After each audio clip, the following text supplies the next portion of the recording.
RadioOrNot.com and SoFloRadio.com present The Nicole Sandler Show. Truth to power, baby. Call out the instigators, because there's something in the air. We got to get together sooner or later, because the revolution's here, and you know it's right.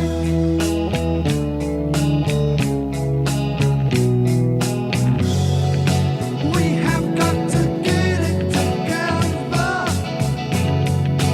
We have got to get it together now. We are getting it together right now over at RadioOrNot.com, broadcasting live. This is the Nicole Sandler Show. We are live for Wednesday, February 19th, 2014. By now you can tell, hey, wait a minute, that's not Nicole Sandler.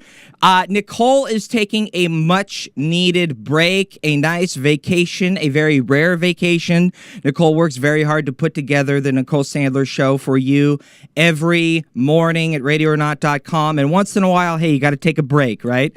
And it is my privilege to fill in for Nicole Sandler to guest host the program with you this morning. My name is Jacob Dean. If you don't know, I host a program for alternative thinkers, for independent minds, and for unfiltered truth seekers, a program called Filter Free Radio, which is heard right here on Nicole Sandler's Radio or Not network. We broadcast every Monday evening, 7 to 9 p.m. Eastern. We talk about how we're fed up with the status quo, how we can change it, how we're going to mobilize the people to get active and be the change. Because if I can reach one person and make a difference in their life, then I've made a lifetime of difference. And to me, that is a success.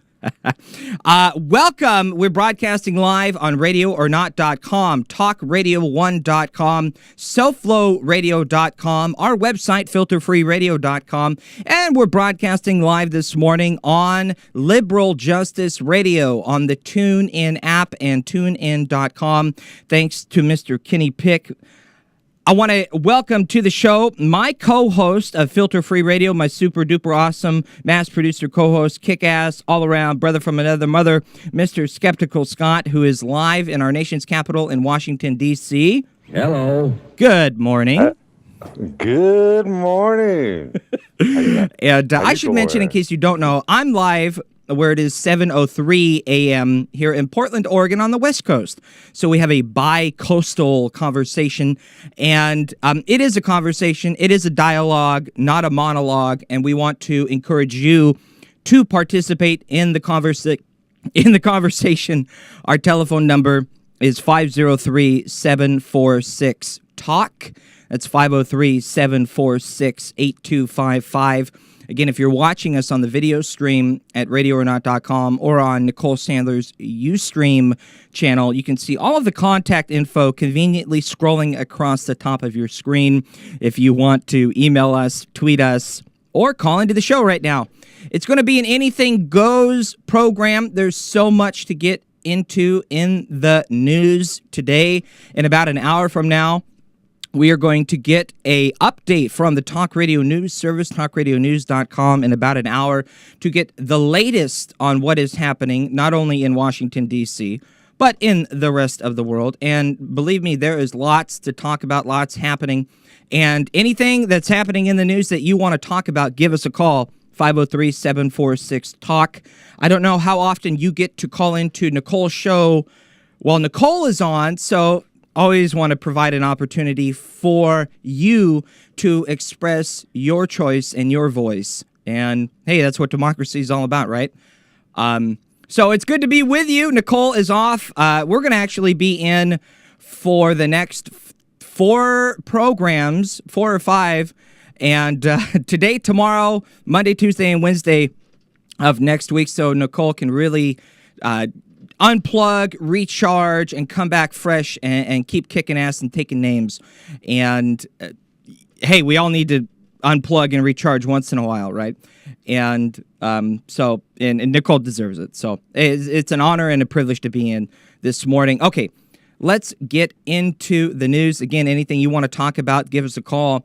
this new report, based on the documents that were leaked by Edward Snowden, a newly published report has revealed how the United States and Britain has been targeting the whistleblowing website WikiLeaks after it published documents on the U.S.-led war in Afghanistan. This is something that we've been talking about for a few years now, and something that we kind of all have suspected is going on. But now we actually have a little proof, a little confirmation of the, you're not just paranoid. No, this is really happening and going on. And folks are kind of glazing over this news story thinking, oh, yeah, it's just about WikiLeaks. It's just about Julian Assange. Julian Assange is on this manhunting target list now. It doesn't have anything to do with me. Well, I'll tell you, if you've looked at the WikiLeaks website anytime in the last 2-3 years, this is a big deal for you, too. I know I did, and so this is why I want to talk about it. According to a report by Glenn Greenwald, published over at The Intercept, which is their new independent radical truth-telling outlet, theintercept.org, Britain's top spying agency secretly monitored visitors on the WikiLeaks website by collecting their IP addresses in real time. Meaning, if you went to the WikiLeaks website, they were monitoring you as you were doing it at that moment in real time. And meanwhile, the NSA added WikiLeaks founder Julian Assange to a man-hunting target list alongside real serious Al-Qaeda terrorist suspects, right? To whatever extent that is, right? The leaked documents also show that the United States is urging its allies to file criminal charges against Julian Assange over the Afghan war logs. And this is really interesting. And like I said, it's not just about WikiLeaks and it's not just about Julian Assange. It's about much more than that. It's about anyone who's ever checked out WikiLeaks. You're on the list now. I did. It's about criminalizing journalism. That's what it's really about. Oh, that it's too. It's literally about suppressing the truth and criminalizing anybody who tries to expose the corruption of our government and other governments. I mean, this is also about the British government as well. Absolutely. We're going to segue from this story into this next story that came out last week, a new report from Reporters Without Borders on freedom of the press worldwide. The United States has dropped in its press freedoms. I'll tell you how much, and I'm showing you a map there. We're in the yellow now, and we want to be in the white, so we'll talk about that in just a second. But here's a couple of clips. I grabbed this audio. This is coming to us from Democracy Now! With Amy Goodman, the War and Peace Report, democracynow.org. From yesterday's broadcast, they interviewed Julian Assange live from the Ecuadorian embassy, and they had in studio Michael Ratner, brother of Ellen Ratner, and constitutional lawyer. And Michael Ratner is the lawyer for Julian Assange, in case you didn't know that. Couple of clips here. First of all, what is Julian Assange's reaction to being put on a manhunting list? Here's a short clip of him talking about this yesterday. Well, my first thought was, well, finally we have some proof that we can present to the public for what we've long suspected for a variety of reasons. Finally, we have some proof of what we've been suspecting, but now we've got proof. And yeah, yesterday's show was really good, top to bottom. I mean, including the interview with Snowden's lawyer. It really exposes. It's just amazing when you watch a Democracy Now! Episode, especially one that's this in depth about such a I want to say dangerous topic that you will never hear on the corporate so-called mainstream media. It's just remarkable, the dichotomy of the in-depth journalism by Amy Goodman and her staff versus anybody else. Yeah, right. And this issue right here is something you'll never hear discussed, at least not from the perspective of anything outside of what the corporate media wants you to believe, or what rather the state wants us to believe, on any of the major networks. And so it's really incumbent upon us to actually seek truths outside of the so-called mainstream, because otherwise you're just going to be fed what they want you to believe. There is no critical thought. And this show yesterday was top to bottom, man. I watched the whole thing and I was like, kind of frightened afterwards. I thought, oh God, this is just, it's one of those overwhelming things where you're like, this is every paranoid delusion that anybody's ever had verified. Yeah, and it's just more proof, right? And on our last episode of Filter Free Radio on Monday, we did a whole program talking about solutions, and solutions being creating successful social movements. One of the key parts, one of the key steps in the plan to create those successful social movements is to expose the corruption for what it is, expose the difference between what they say and what they do, because there is a difference. We have to expose that hypocrisy. We have to use transparency. And Julian Assange and WikiLeaks have done so much in that realm for us. I mean, this is why we're having these conversations, because of these guys. And it's a little unnerving to Julian Assange to have his name added to this NSA manhunting list. This is what he says about that. It feels a little strange. Yeah, I can imagine. It is strange to see your name in that context with people who are suspected of serious criminal acts of terrorism. That is strange, when you think about it, when you stop and think, wait a minute, wait a minute, let's get into, what does this manhunt list thing really mean? And why is this a big deal, right? This is Michael Ratner, Julian Assange's lawyer, also constitutional lawyer, author of one of my favorite books, Hell No, and he's Ellen Ratner's brother, right? So, hey, you can't go wrong with the Ratners. And this is Michael Ratner from yesterday's Democracy Now! On how remarkable and frightening this manhunt list is and what it really means. They're going to be taking out, if they can, WikiLeaks or Julian Assange anytime, anywhere in the world. A little frightening. What they call the manhunt timeline, which is extraordinary because it groups him among, a whole bunch of people who the U.S. considers, terrorists. It also, interestingly, groups them among Palestinians, which is pretty interesting in itself. But to have Julian on that list as a manhunt timeline, and it says prosecute him wherever you can get him, is pretty extraordinary. It doesn't say you necessarily need a good reason to prosecute him.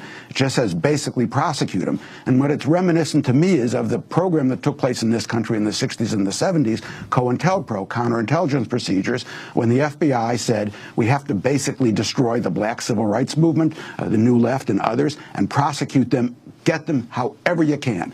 Get rid of them. And so the manhunt timeline, even its name is chilling, but that's what it is. It's an effort to try and get WikiLeaks and their personnel wherever they are in the world. I think is incredibly significant, considering that the manhunt is an effort to locate, find, and destroy, in some cases, kill people. Now, I'm only 25 years old, going to be 26 in April, so Michael's referring to, this is kind of going on back in the 60s and 70s, and we've seen, this before somewhat, but not really to this extent. I have no ability to juxtapose that from personal experience. Clearly, it wasn't around then. But I do get how significant the idea is of being wanted, dead or alive, right? It's kind of a big deal. Just saying. I kind of do that nervous laugh thing when I'm a little nervous, talking about things that are uncomfortable. I mean, what do you do, right? But again, like I said, there's a little bit more to this than just the WikiLeaks and the Julian Assange. If you've ever went to the WikiLeaks website, you're on the list too. And I'm going to get to that clip next. But first, what Michael Ratner and Julian Assange are calling for, I mean, what can you do now? And what they can do is to at least call for a special prosecutor to look into this suppression Back to Michael Ratner. Julian Assange, in his statement to the article, said that he felt that the U.S. ought to appoint a special prosecutor, not just to investigate what's happening to WikiLeaks and a publisher and journalists, but across the board, what's happening to publishers and journalists in this entire country right now and around the world, where the U.S. is trying to basically say publishing is a crime. And that's what they're saying. That's what the Obama administration is saying. And Julian is strongly suggesting, and I support, the idea of a special prosecutor to look into this. Right.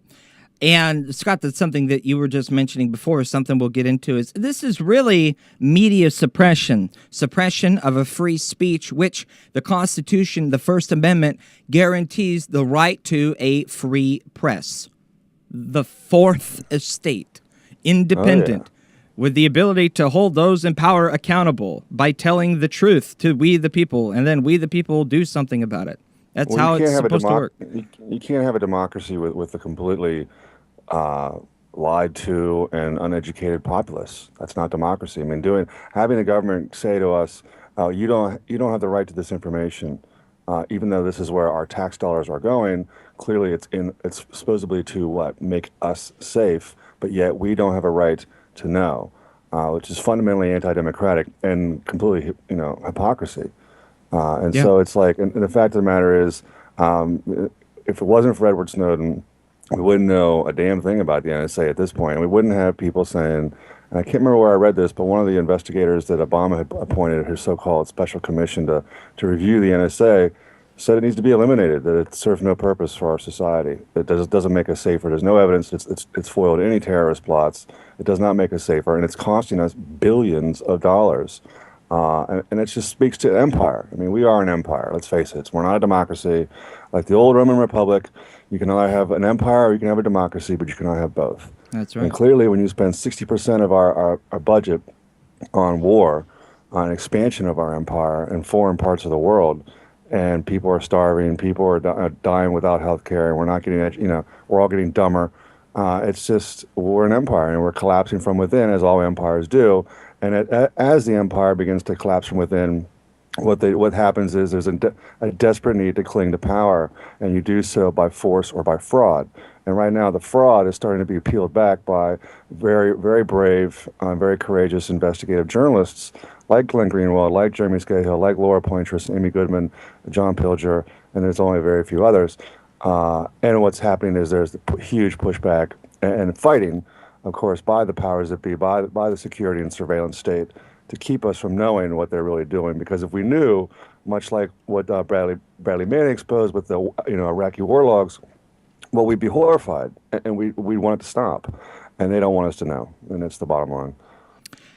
Here's the last clip, and then after this, we'll move on. There's lots of other things to get into. We're going to talk about all sorts of things. Meatloaf Prime in the Radio or Not chat room mentions, after months of protest all over the world, the U.S. media is finally paying attention to Ukraine. Your move, Brazil. Venezuela is on deck. Oh, yeah, we're going to talk about the Ukraine protesting. We're going to talk about how the Volkswagen workers got screwed and lied to. The anti-union propaganda works great, man. We got lots of stuff to talk about. So it's not the NSA all day. Damn you guys, filter-free folks, you're always talking about the NSA. Well, I'm a little worried about it. And this is why I started off with this topic to start off the show. It's not just WikiLeaks, and it's not just Julian Assange who should be worried. It should be anyone who's looked at a WikiLeaks website in the last 3 years should be worried. I'm included in that. Sure, it was part of my job to do show prep, to look at what is happening in the news. And anybody who's concerned with an open society should be worried about this kind of suppression. I mean, it is really the front line of the war against saving our democracy. I mean, it's if this kind of thing is allowed to go on, that completely eliminates our Fourth and Fifth and First Amendment rights. And then what do we have left? We have totalitarianism. We have fascism.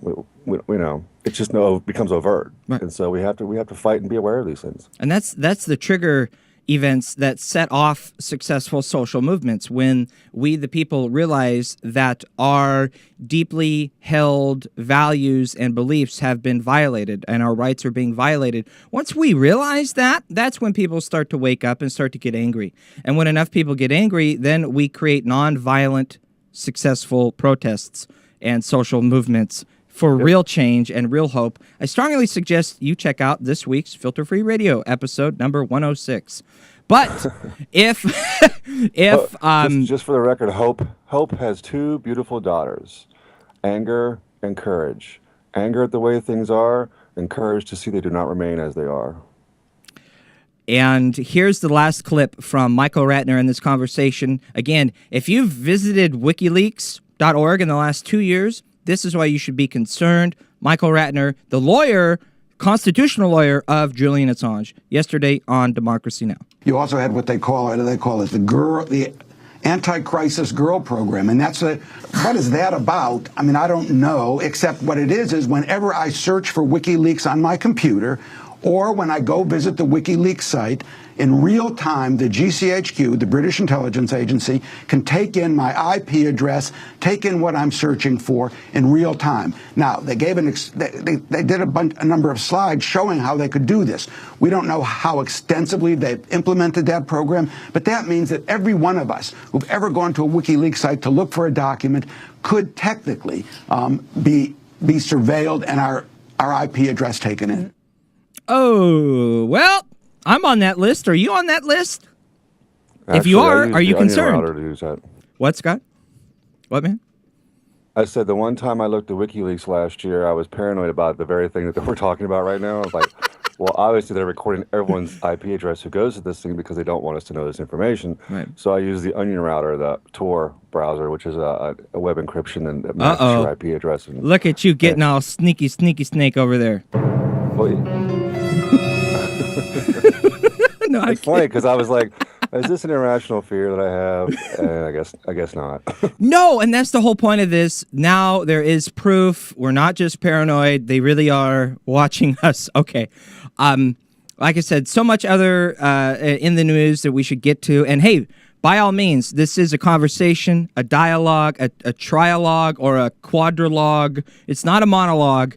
Our telephone number is 503-746-TALK, 503-746-8255 if you want to give us a call. Well, if you look outside the United States, yes, there's the rest of the world outside of our bubble. Lots of stuff happening. Unfortunately, it doesn't look too peaceful, but maybe progress comes about from this. You hate to think that things have to become violent. And again, we talked about how nonviolent, successful social movements can create change. But right now in the Ukraine, as you probably know, there are 20-something people dead, 200 plus people injured, tens of thousands of anti-government protesters are marching on parliament. They're clashing with police. You have opposition lawmakers, meanwhile, are pushing for changes to their constitution in the Ukraine that would curb the power of the current Ukraine president. And the protest has been going on there for months over the Ukraine president's decision to strengthen economic ties with Russia instead of Europe and the EU. And protesters don't like that, and they've recently ended a nearly 3-month occupation of City Hall in the capital there as part of an amnesty deal with the government, but they have continued calls for the Ukraine president to resign. Have you seen, last night on my local news, right in the middle of all of the Olympic fluff,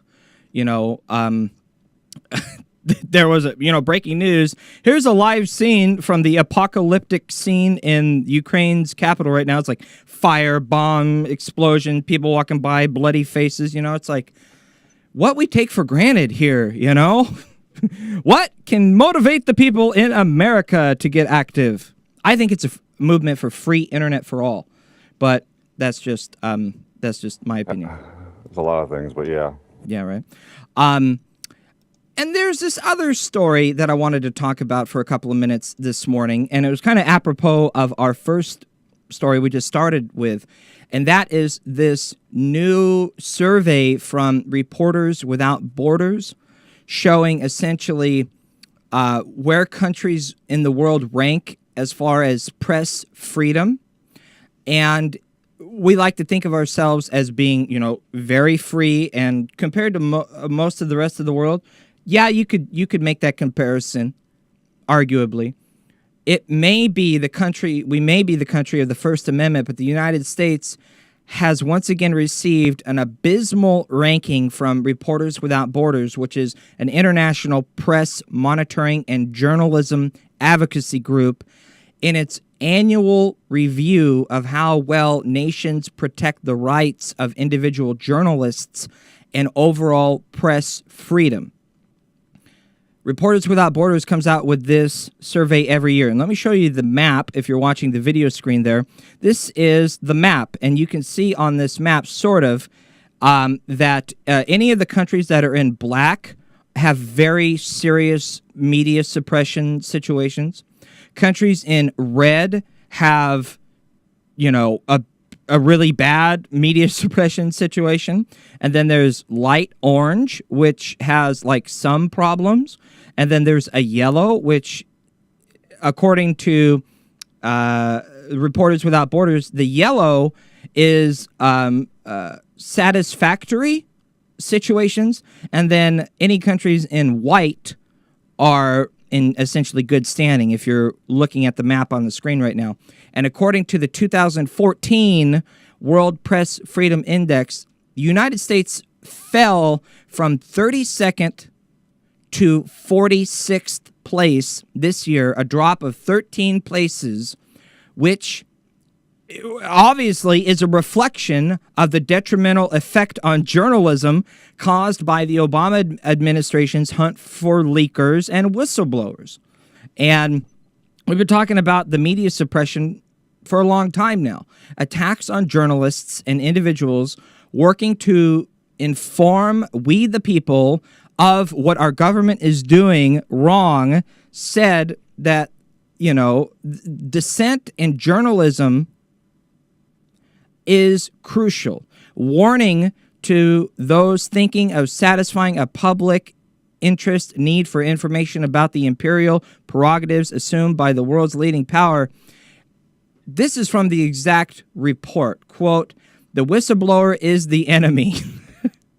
Hence, the 35-year jail term imposed on Private Chelsea, a.k.a. Bradley Manning, for essentially being the big WikiLeaks source, right? And an extremely long sentence, but nevertheless small in comparison when you look at what they're trying to give freelance journalist Barrett Brown. They're trying to give him a 105-year sentence in a hacking case. And amid an all-out hunt for leakers, sources, whistleblowers, 2013 will definitely go down as the year of the Associated Press scandal, the year of Edward Snowden, and the year that we realized, hey, wait a minute, they really are monitoring us more than is, reasonable, unreasonable, as in the Fourth Amendment, unreasonable search and seizure, kind of a problem there.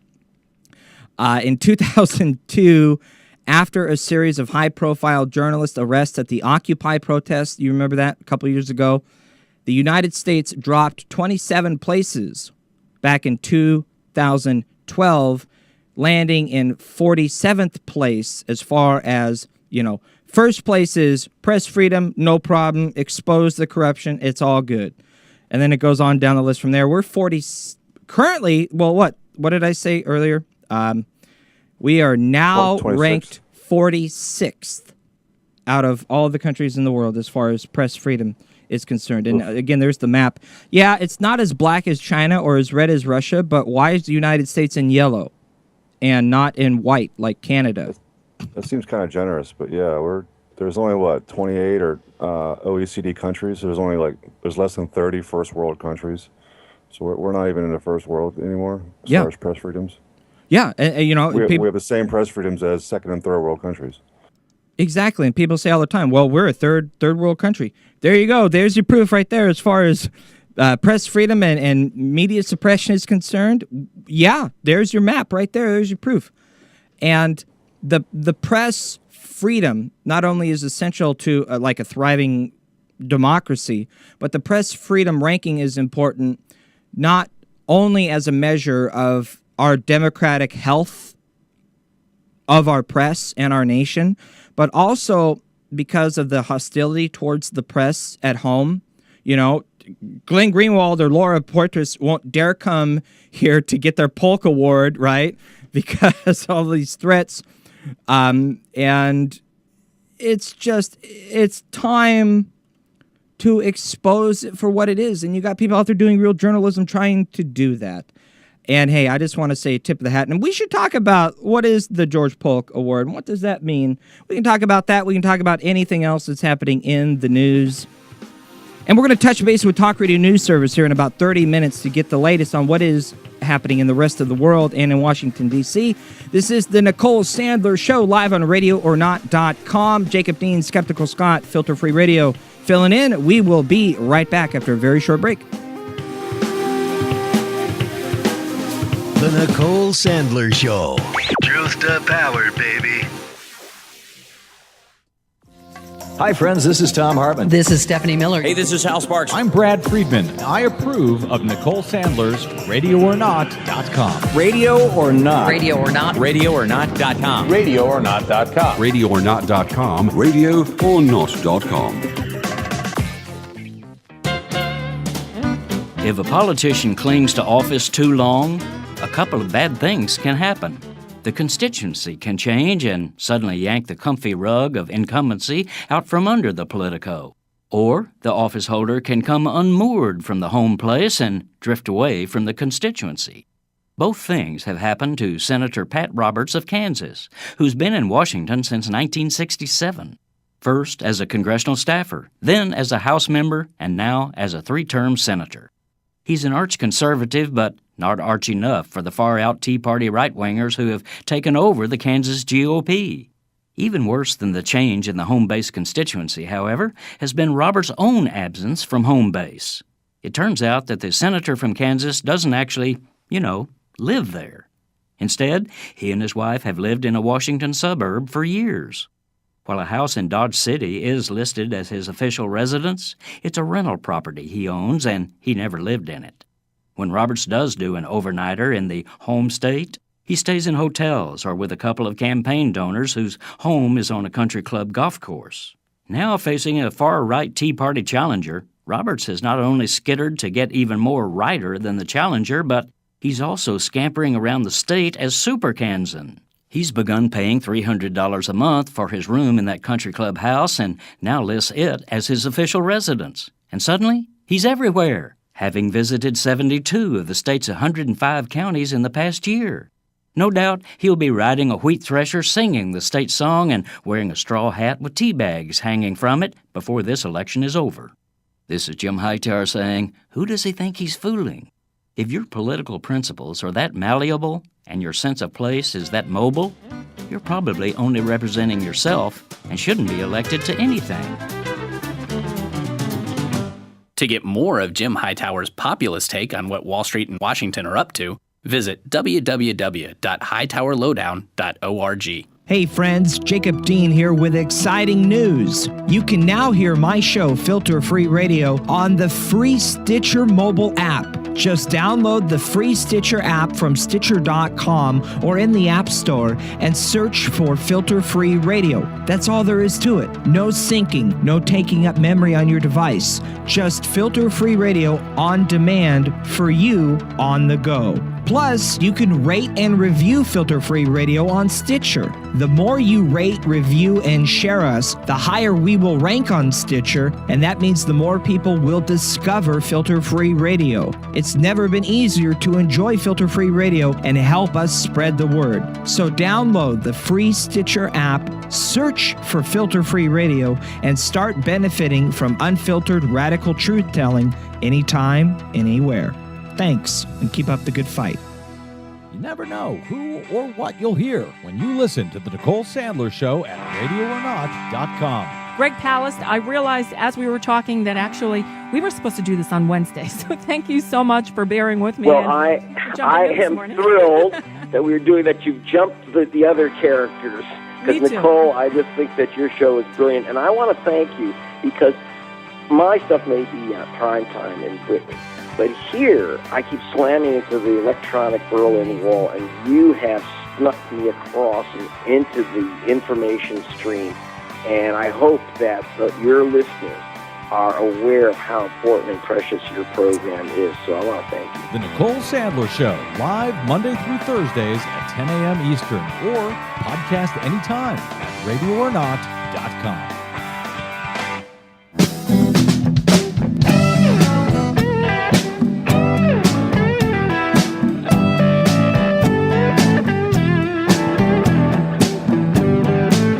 And welcome back to the Nicole Sandler Show. We are broadcasting live. It is Wednesday, February 19th, 2014, live on RadioOrNot.com, SoFloRadio.com, TalkRadio1.com, FilterFreeRadio.com, and Liberal Justice Radio on the TuneIn app and TuneIn.com. As you can tell, Nicole Sandler is off. Nicole is getting a very well-needed rest, vacation break for a few days, taking a little trip out to California to hang out with some friends, enjoy some music, unplug, recharge, all that good jazz, which we all need to do.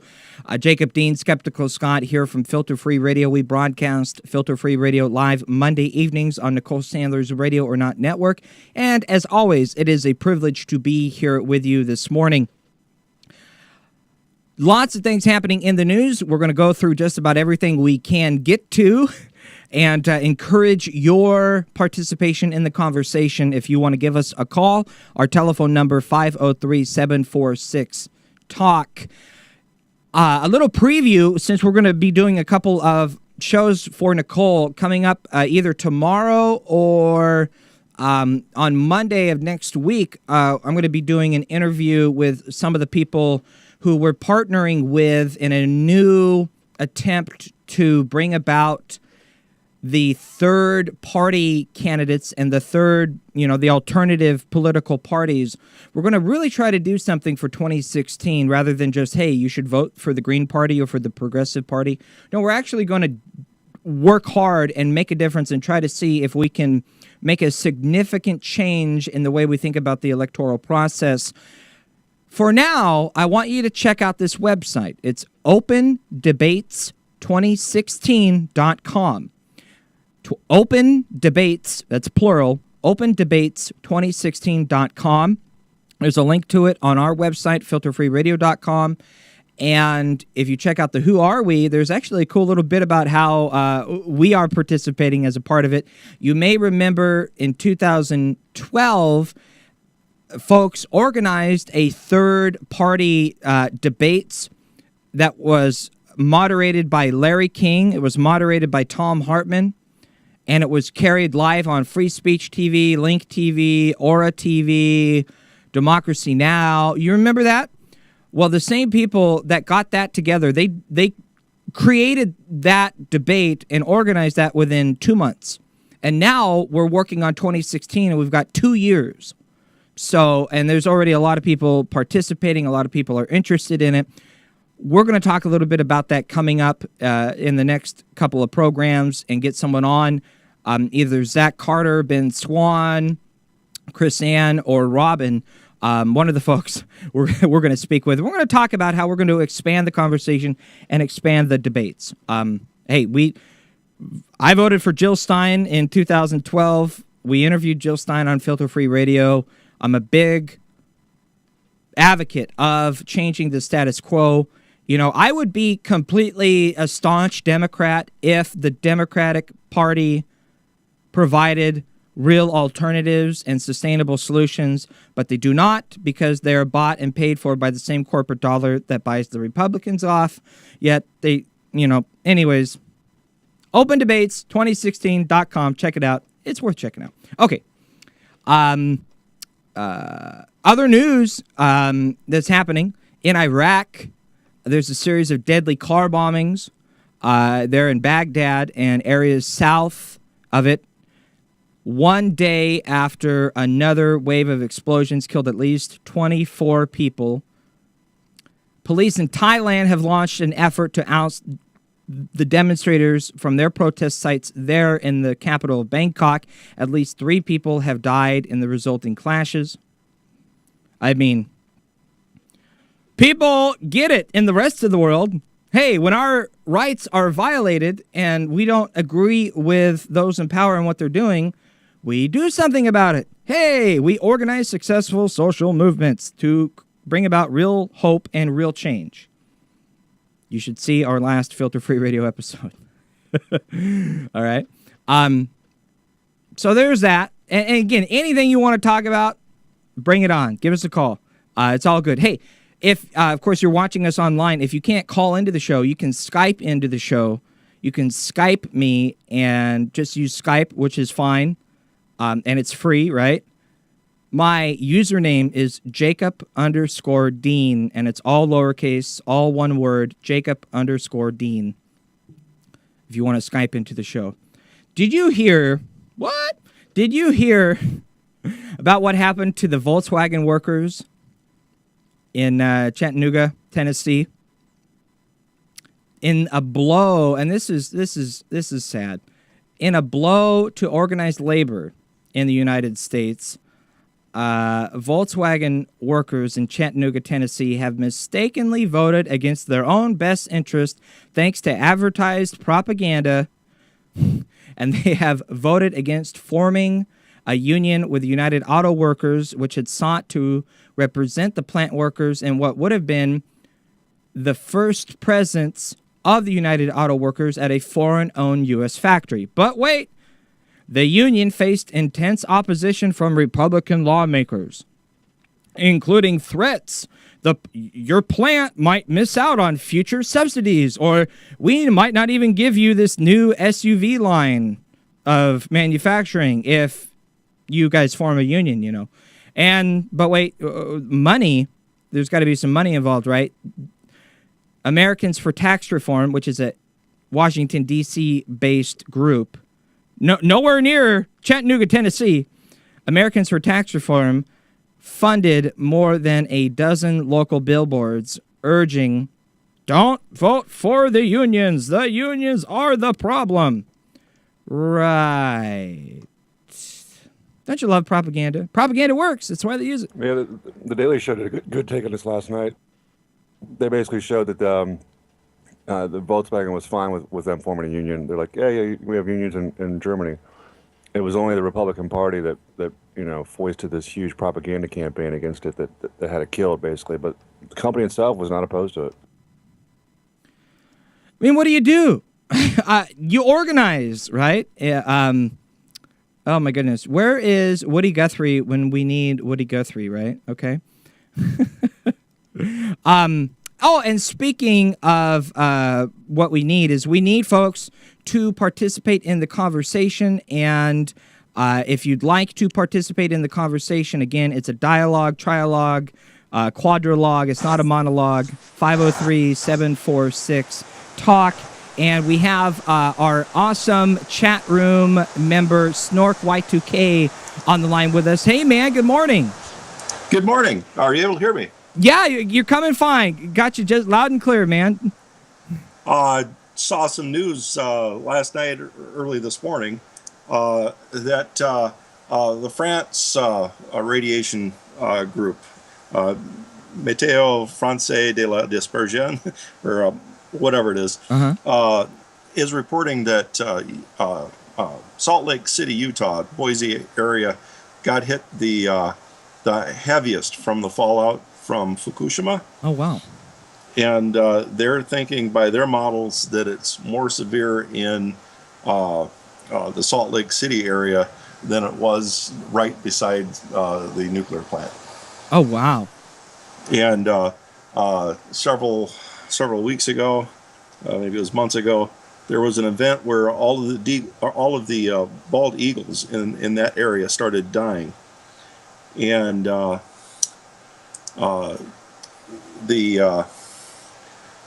That was, well, I got February 18th for date, so that's not the one.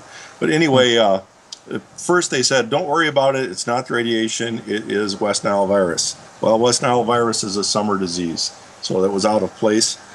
But now it does look like that is consistent with heavy radiation exposure. And I think I sent you a link probably back when that happened, that my theory was that the continental divide is a concentrator.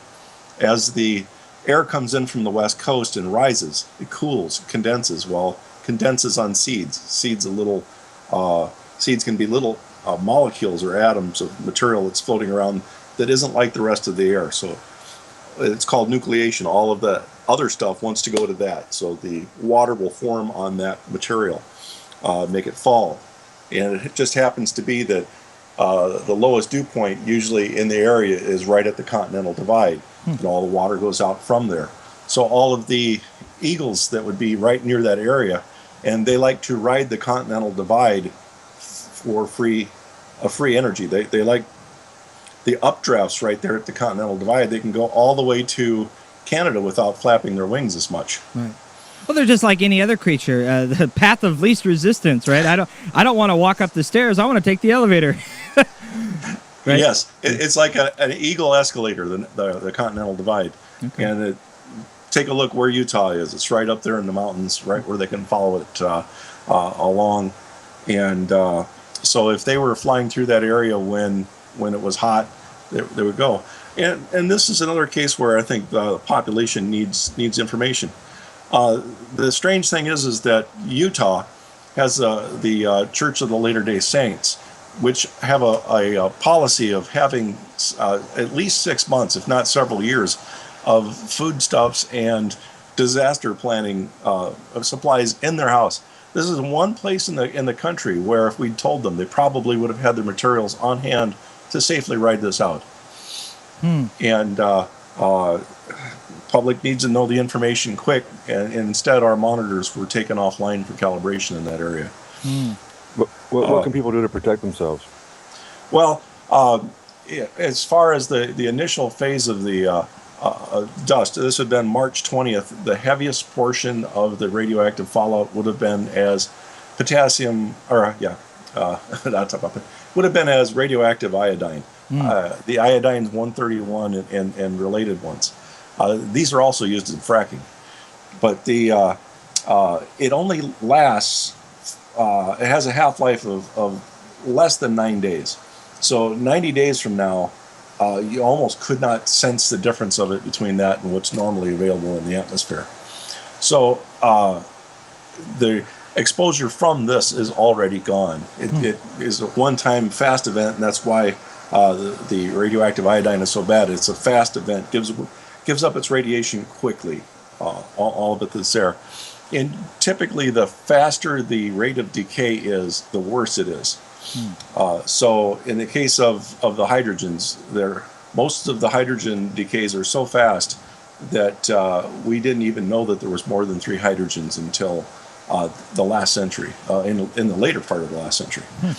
Now, so here we're looking for an iodine dispersion, and the French Meteorological Society is the one that put that out, not our own government.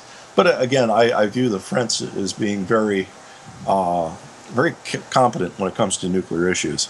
Well, sure. And this is an issue that it's like, you keep hearing Fukushima, after, the third year, it's like, people kind of glaze over. Yeah, okay, there was a nuclear thing, big whoop, whatever.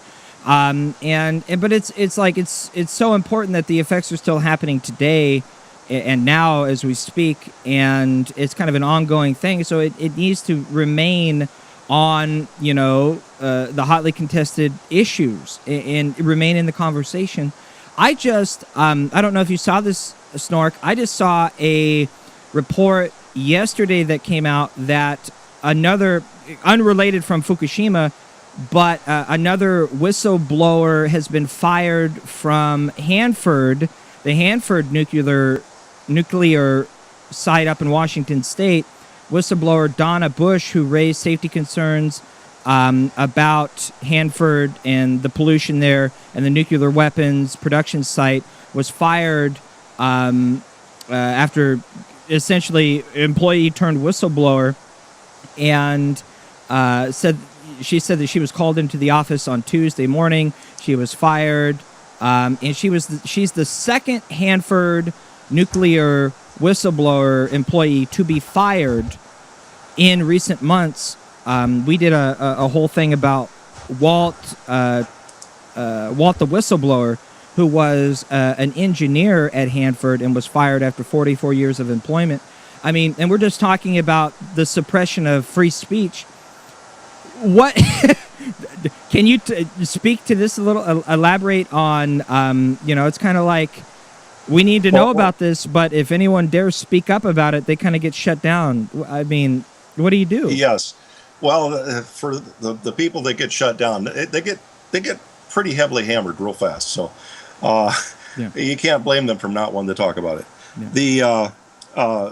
The other Hanford, I suspect, could be more in the news lately. Coming up, the number of incidents of birth defect called anencephaly is really out of whack in that area right now. And this is one of the birth defects that is a indicator of an area being very nuclear toxic. Normally, this was an NBC report who was very pro-nuclear. Was reporting on the 17th, the bizarre cluster of severe birth defects haunts health experts in the Yakima, Washington area. Weird. Now, another thing is, do not think of radiation exposure as a discrete event, not a one-time thing. You might have a little bit from this source. Just walking into a courthouse usually puts you at your highest radiation dose of the year. Walmart, walking through the sports aisle, tends to be heavily radioactive because of lantern lenses. No shit. They're going away. They're made out of thorium, which is nuclear tailings. Because of what lenses? Lentils. It's in the old days before LED lamps, and hopefully with LED lamps being more and more popular, these will go away. They used to make little pieces of hair like filaments into a wick for lanterns for camping. Yeah, it's that little cloth thing that you have to light, and then it flames up, and then it sits there, and then that's like the light part, right? Yeah, just get rid of it if you got one. I got a whole garage full of that shit. I go camping all the time. Just get rid of that. Okay, good to know. We were told not even to look at the lentil. The type of radiation it has could cause retinal damage. We were just taught not even to look at. You're not talking about kerosene lanterns. You're talking about what? Old? I'm not even sure what those are. Was that used camping lanterns? Yeah, it was used with a kerosene lantern as well. Yeah, like a Coleman lantern. You go camping. It depends. If just it was kerosene alone and the dull yellow, wouldn't be. The addition of thorium gave it a really bright white light. Right. Right. It is. I know that my lantern when I take camping is a really bright white light. Yeah, it's crazy. Yeah, get rid of that. Good to know. But anyway, you're around radiation all the time. People are used to seeing the periodical chart. Once you throw in radiation, what you see as a periodic chart doesn't really resemble that anymore. That pretty much is what's called electrochemistry, how the ions are organized, or the electrons are organized is how that's developed. But there are so many things. Even silver, water can be radioactive, and it spreads. It's difficult to control and move on. But the public is so ill-informed on it, as it was a legitimate thing to ask, what can I do for safety? Because in the case of what I've been seeing coming from Fukushima, where I see all the Japanese, very organized people, all have their radiation detectors in a plastic bag. And there are, again, more than one type of radiation. And most of them have a meter that can only sense gamma and beta, which can pierce plastic, and they can get a pretty good reading. But a majority of the material that is going around is alpha. And alpha is presented as a safe type of radiation because theoretically most of it, and again, the word is most of it, can be shielded with just a piece of paper or the dead skin on your plant.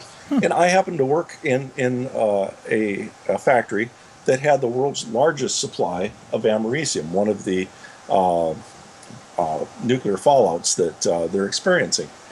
And we kept our eyes covered. If we had a cut or anything, we had to cover it. When you're walking around this stuff, you keep your mouth closed because your mouth and eyes are the most vulnerable parts in your body. So there's people going around, they've got a mask on their face, but their eyes are wide open. They've got their detector in a bag, so their bag isn't catching most of the alpha. They think they're walking in safe because they think that the bad stuff is the gamma, and they're looking for gamma. They're not looking for the alpha. But when you're bathed in alpha, it becomes the worst. Because again, we mentioned electrochemistry, the periodic chart. When nuclear goes an alpha particle, it interrupts your typical electrochemistry. An alpha particle can hit and temporarily react with helium, which helium normally is inert, can't do anything with it. All of the rules are off when an alpha particle hits something. Now, and what I usually tell anybody that I know that's on the West Coast, if they see any kind of debris coming at them out of the water, their eyes should be covered. I'm not saying that it's going to protect them from all radiation, but if you don't know what it is, simple sunglasses. They don't have to be even specially treated. Just simple sunglasses, or even industrial safety glasses, are all you need. It's a really simple thing to protect against, but your surface of your eyes are extremely vulnerable to that type of radiation.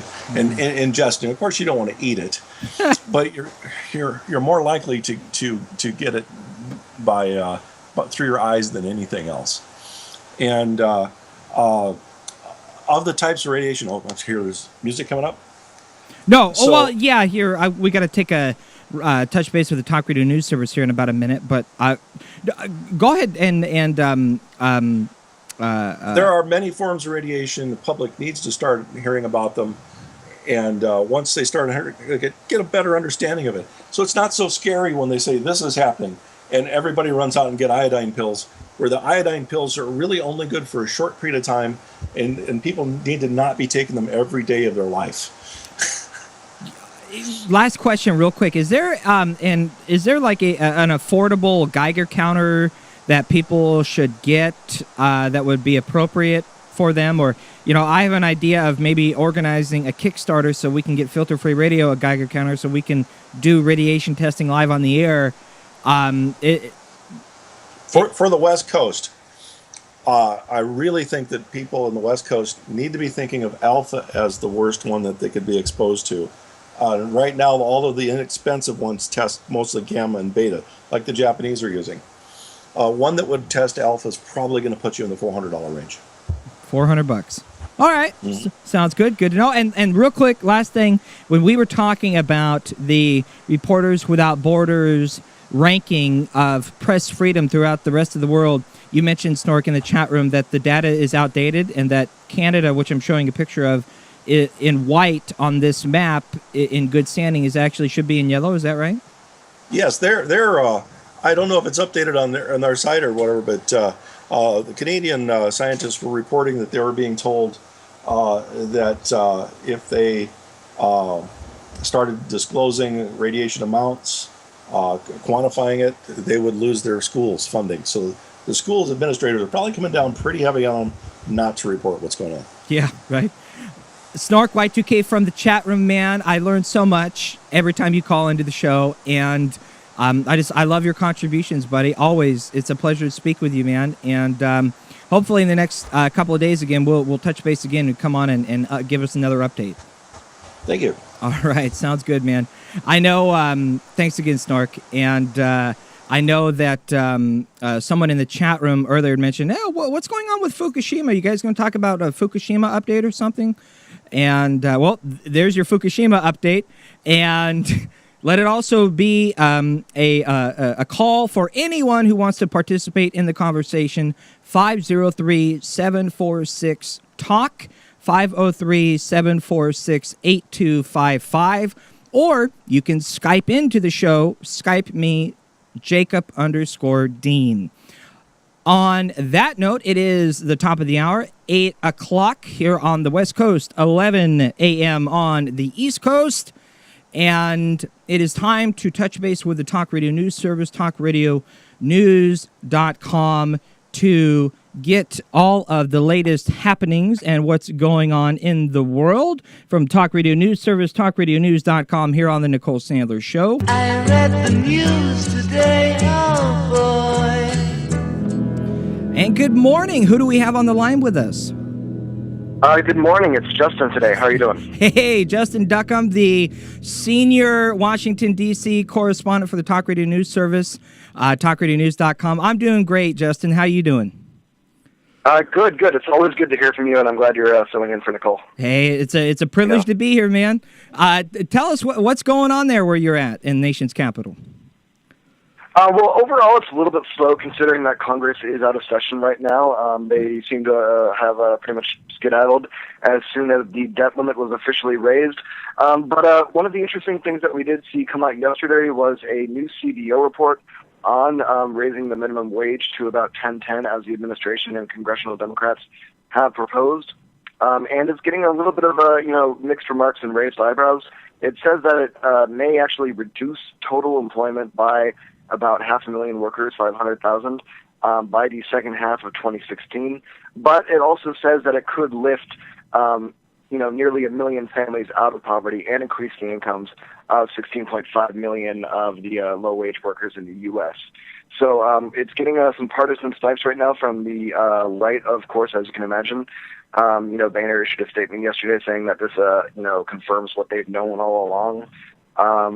But the White House has shot back with Jason Furman, the chair of the Council of Economic Advisors, saying that the CBO's findings were in fact flawed, and noting that a large number of academic studies have shown that raising minimum wage does not necessarily lead to a massive decrease in employment. Sure, it's it's a step in the right direction, and if the minimum wage kept up with inflation, as of like 1970, the minimum wage in the United States should be around $20 an hour, and the rest of the developed world, 15, 16, 17 bucks an hour. $10, it's a step in the right direction, in my opinion, but that's just me. And we go on.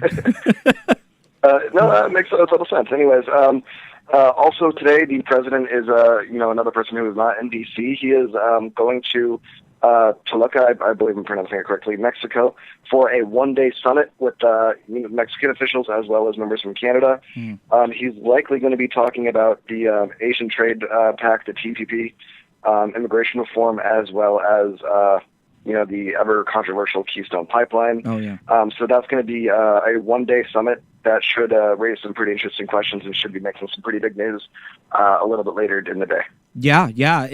Hopefully, any conversation that President Obama has on the Keystone XL pipeline and the Trans-Pacific Partnership, TPP, is definitely worth paying attention to. And I know folks can tune into Talk Radio News to get your guys' report and the latest on that coming up. It must-watch stuff. Hopefully, we'll make some progress, but we'll see, I guess. Exactly. This is something, of course, that the Prime Minister of Canada, Stephen Harper, has been pushing for pretty heavily. So it's likely that there is going to be a pretty strong push from him during today's summit. Yeah. That makes sense. I mean, Canada really wants that Keystone XL pipeline, dang it. And, what are we going to do? Oh, well. We should get active and do something about it, save the environment. But that's my commentary, not the news. Sorry, back to the news. No, I totally understand. It wouldn't be a Jacob Dean hosted show without that. Something like that, huh? But when are you going to come back to D.C., sir? Not soon enough, brother. I missed you, and not soon enough, buddy. I'm actually realistically probably can swing a DC trip coming up this spring, and oh, cool. Maybe we'll come out and see the cherry blossoms and hang out, huh? That sounds great. And everybody at Talk Radio News misses you, and we're glad that you're still getting your voice out there. Hey, we're hanging in there, buddy, and I know you are. I follow you on Twitter. I get all your news updates, and I tell you, no one is doing a better job as far as reporting the news live from the scene, keeping us all informed on what is happening, and providing. I love your commentary as well, man. So. Thank you so much. It's always great to talk to you, brother. And I always appreciate the update, man. And hopefully, we need to get you on the Filter Free Radio show too. If folks don't know, Justin's been doing a lot of reporting and work with our good friends Shano and Danielle at TalkingLeft.com, as well as the Talk Radio News Service. So you should check out TalkingLeft.com with Shano and Danielle, because they have Justin on all the time as well to get the news updates. Is there anything else we missed, man? That is the bulk of it going on today. There's, of course, a lot of international news with the situation going on currently in Kiev. But in terms of, the D.C. report, that's the bulk of it, of what we're seeing today. Sounds great, Justin. I appreciate the update. Stay well, brother, and hopefully we'll talk to you soon. You have a good one, buddy. All right, you too, man. Justin Duckham, the senior Washington, D.C. correspondent for Talk Radio News, talkradionews.com. I guess as a bit of a disclaimer, or for what it's worth mentioning, Justin's a good friend of mine, if you can't tell. And from my days of being in Washington, D.C., which is where I met Mr. Skeptical Scott, and working for Tom Hartman, and being down the hallway from Talk Radio News, Justin's a really good guy, and not only a fine news reporter, but he's got a great taste in music as well. So, okay. And on that note, let's go ahead and run to another real short break. I want to take a 3-minute break here. We'll come back. We'll get a coffee refresher. We'll dive back into the conversation. We'll take more of your calls on the Nicole Sandler Show, 503-746-8255. Live at radioornot.com, SoFloRadio.com, TalkRadio1.com, and FilterFreeRadio.com. We'll be right back. The Nicole Sandler Show.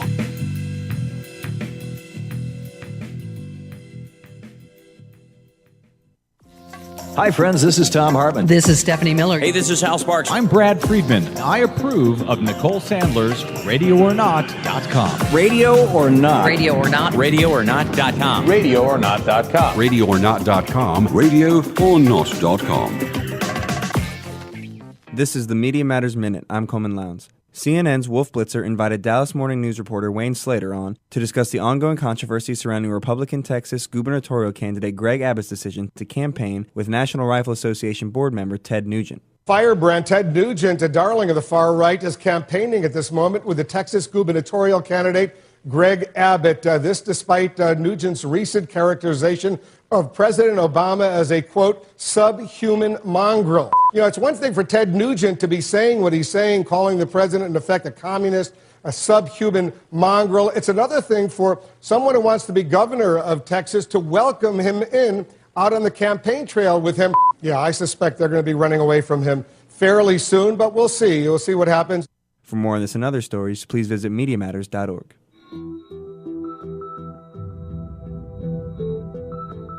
Filter Free Radio. Filter Free Radio. Filter Free Radio with Jacob Dean and Skeptical Scott. Jacob Dean. With Jacob Dean and Skeptical Scott. The news of raising the minimum wage sounded great, $11.50 an hour in Washington, D.C. and in Maryland, in the counties in Maryland, where I used to live in Montgomery County. Sounds great, but I thought I heard something in there that wasn't too hot. What was that one little bit there? That's scheduled to be in place by 2016. Oh, that part. Right. Yeah, well, sure, we'll throw you a bone. A couple years from now.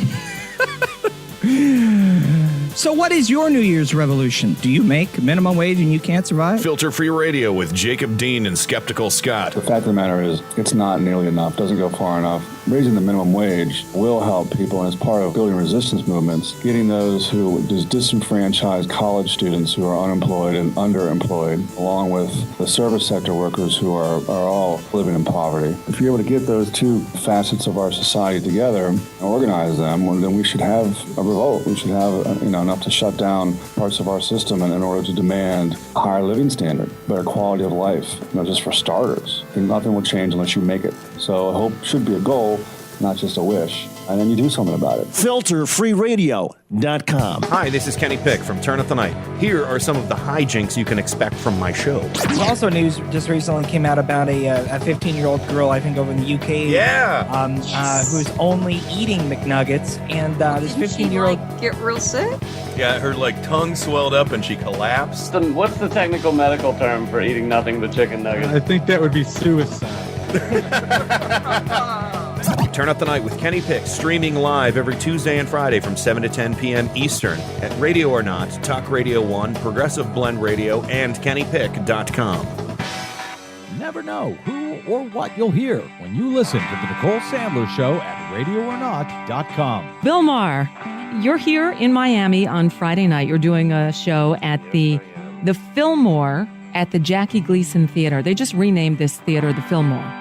And they put up a couple of psychedelic posters. So I guess... Is it the theater Jackie did his TV show from? Yes. Oh, wow. What I hear they did is put up two of those old Bill Graham posters and renamed it. Yeah, I can't think of two different icons of show business. Yeah, really. Bill Graham and Jackie Gleason. Yeah, why they just didn't play up the Jackie Gleason aspect, I don't know. But then again, this is South Florida. Right. Okay. Welcome to it. I feel warned. The Nicole Sandler Show, live Monday through Thursdays at 10 a.m. Eastern, or podcast anytime at RadioOrNot.com.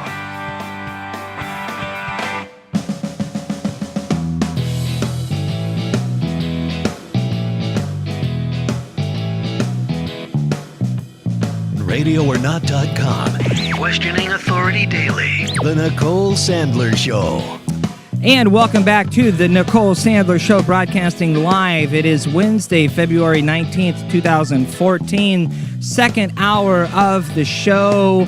Jacob Dean here with you. Nicole Sandler is off on a much-needed vacation, and it is our privilege to be in for Nicole on RadioOrNot.com, SoFloRadio.com, TalkRadio1.com, FilterFreeRadio.com, and Liberal Justice Radio via the TuneIn app and TuneIn.com. Just for like 30 seconds here, if you listen to Filter Free Radio on a regular basis, you know that 3 weeks ago, I got me a brand new puppy. And we had a puppy naming contest, and I just wanted to show her off for the Nicole Sandler listening audience. Her name, oh, don't lick my microphone, honey. Her name is Joy, and she is just a sweetheart little chocolate female lab, and she is my new pride and joy, and I just love her to death. And so I wanted to show her off, and she wanted to come say hi.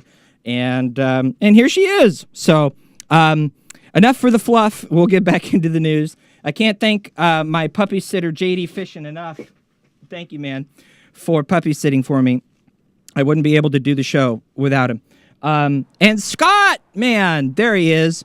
Scott's back with us. Okay, so let's go ahead and get back into the conversation. And if folks want to participate, 503-746 talk, 503-746 8255. I had to look at my notes real quick. and there you go. So there's news. North Korea, South Korea, Sochi, Arkansas, North Dakota. I'll get into all that. Well, we can. I do want to mention, this is interesting, talking about news that we've already suspected, but now we have kind of like proof of. The United Nations came out with a new report accusing North Korea of crimes that shock the conscience of humanity. Following a year-long investigation, UN investigators warned North Korean leader Kim Jong-un he could face responsibility in the International Criminal Court. The human rights abuses detailed by the panel include extermination, enslavement, sexual violence, religious persecution, torture, and the kidnapping of foreign citizens. What is unique has been the capacity of North Korea to sail under the radar, to avoid international scrutiny, to avoid examination of its own record over such a long time, effectively 60 years of doing very great wrongs against its population, wrongs against the Christian population, wrongs against minorities, wrongs against women. And, hey, maybe they're going to do something about it, right? Now we find out, how wasted do you have to be like, yeah, Kim Jong-un's my homeboy. I'm going to go over there and play basketball. I'm sorry. Probably shouldn't have said that, right? Scott and I love sports, and we talk sports sometimes when we're not on the air. We can talk sports on the air if you want to. 503-746-TALK. Actually, I do have a conversation to talk about sports as far as the Olympics, and exposing a little bit of this. Did you see this? This Olympic Snowden has come forward. A former Olympic athlete has come forward to expose kind of the charade that the Olympics are, how corporate sponsorship plays a role in it, a very significant role, what that corporate sponsorship does to the athletes of the Olympics, what they can say, what they can't say, and all of this corporate money, how much of it goes to the athletes? We'll talk about that coming up in a minute. But other news in Sochi, something that we on our program have talked about for the last 3 years now, since it's been going on. I'm sure Nicole's talked about the music group Pussy Riot. 2 members of the Russian protest music group Pussy Riot, who recently returned from a trip to the United States back to Russia, have been detained in Sochi, where the Olympics are happening. And they spent nearly 2 years in prison for protesting Russian leader Vladimir Putin inside an Orthodox cathedral. And now they are planning to stage a protest against Putin in Sochi. So keep your eye on the group Pussy Riot, as we've been doing now for a couple of years after the injustices done upon them, for speaking out. And again, how much do we take for granted here in America? The fact that we have still a constitutional right of freedom of speech and freedom to redress our grievances. I mean, we shouldn't take that for granted. If anything, we should be exercising our rights. I mean, doesn't that make sense? It's like you don't get your rights unless you know what they are and you practice them. Anyways. I like the fact that there's palm trees in Sochi. It's actually such a warm weather climate that the other day it was warmer in Sochi than it was in Florida. That's the big Twitter trending hashtag is hashtag colder than Sochi. Oh, really? I didn't know that. Yeah, I mean, it's like Dave Zirin exposed some of this where he said that the Sochi Olympics, first of all, the Olympics themselves are just a huge, any Olympics for that matter, including Atlanta and other ones, are just a huge example of exploitation. Exploitation of the land, of the people, and just it's such a corrupt enterprise. And one of the things he exposed was that the road from the Olympic Village up to the ski mountain cost something like $8 billion, and could have been paved in beluga caviar for the cost it was for this one little road, which just shows you how much corruption and cost overrun there is. And this Olympics itself costs more than all other Olympics combined. Whoa. Yeah, and so it's just, I didn't know that. Where's the money? Yeah, where's the money coming? Where's it going? I mean, there's just so much. Putin's just such a corrupt actor, and he's just giving all his money to his crony friends, and it's just such a disgrace, And it's the whole. I like the Daily Show did a whole thing on it where they showed the top 3 medal winners was like Norway and all the Scandinavian countries, and they're like, so basically your skin color has to be the same color as the surface you are playing on in order to be successful in the Olympics. Don't be hating on the Jamaican bobsled team, man. In the Winter Olympics, yeah. Don't be. It's just such a white Caucasian. Anyway. Yeah. I'm not a big fan of the Winter Olympics, much less any Olympics. But it's it's what's on the news these days. It's all a spectacle and bread and circus. Well, part of the circus. Let's talk about this for a minute, and let's try to expose that bread and circus a little bit, or at least talk about the people who are exposing that bread and circus a little bit.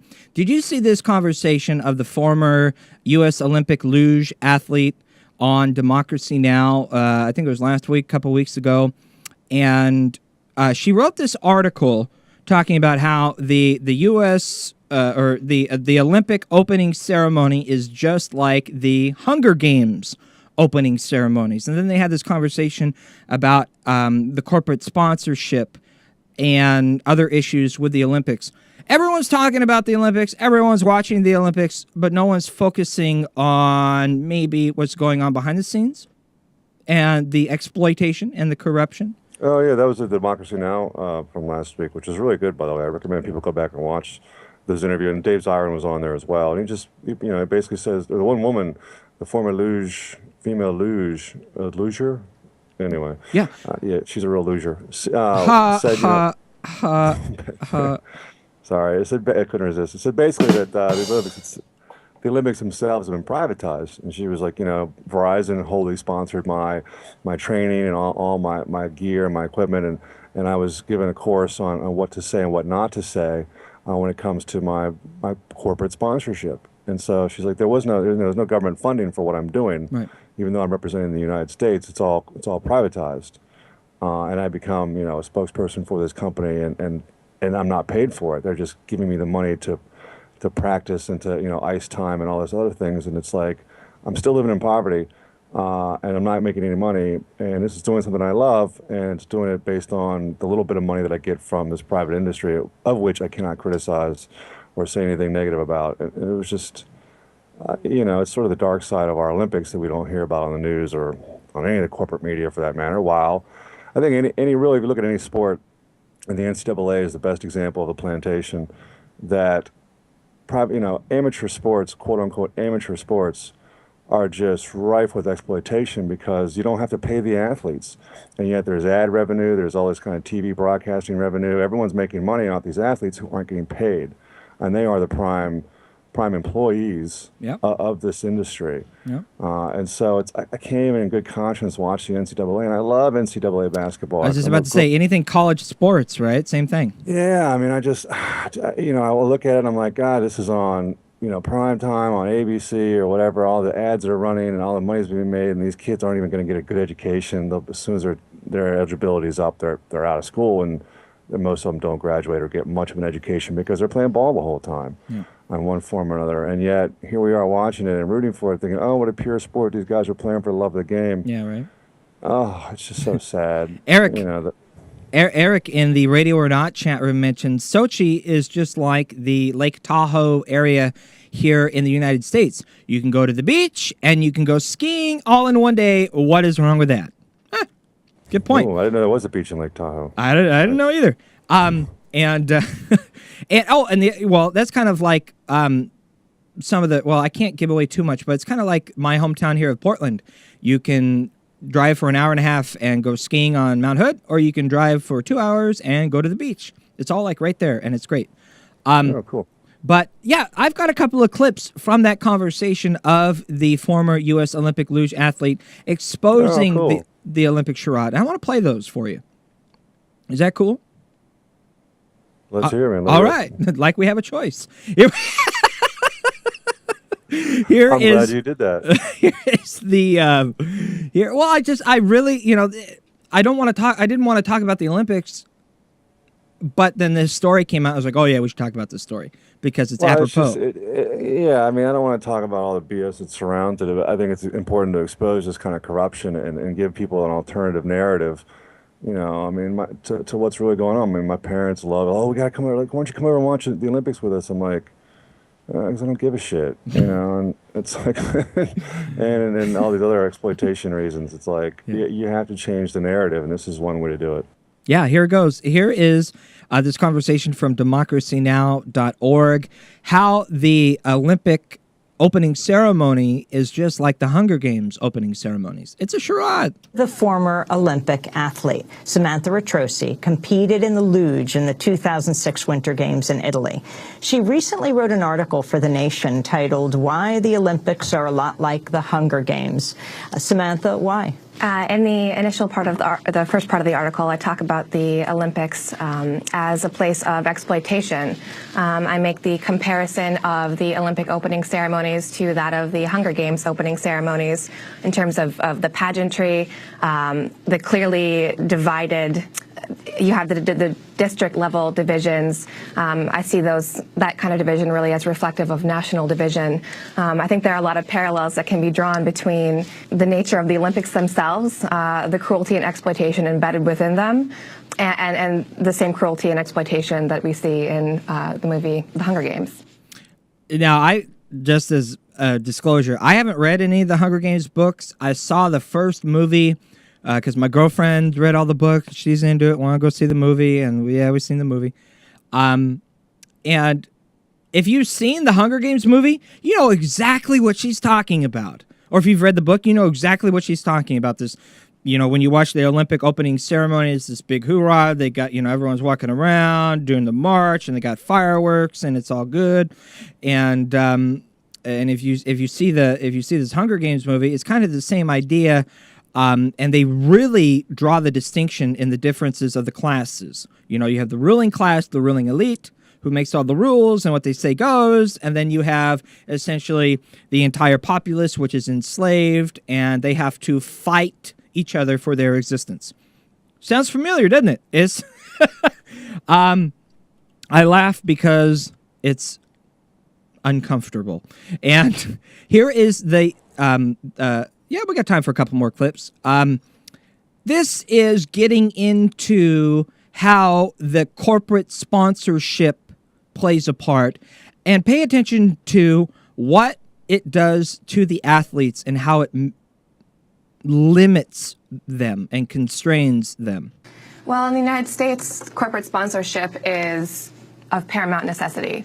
There's no government support for luge or any other Olympic sport. Essentially, the system is entirely privatized.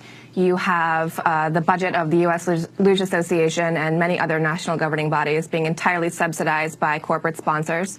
When that's their only lifeline to even operate, their entire operational budget is based upon corporate sponsorship.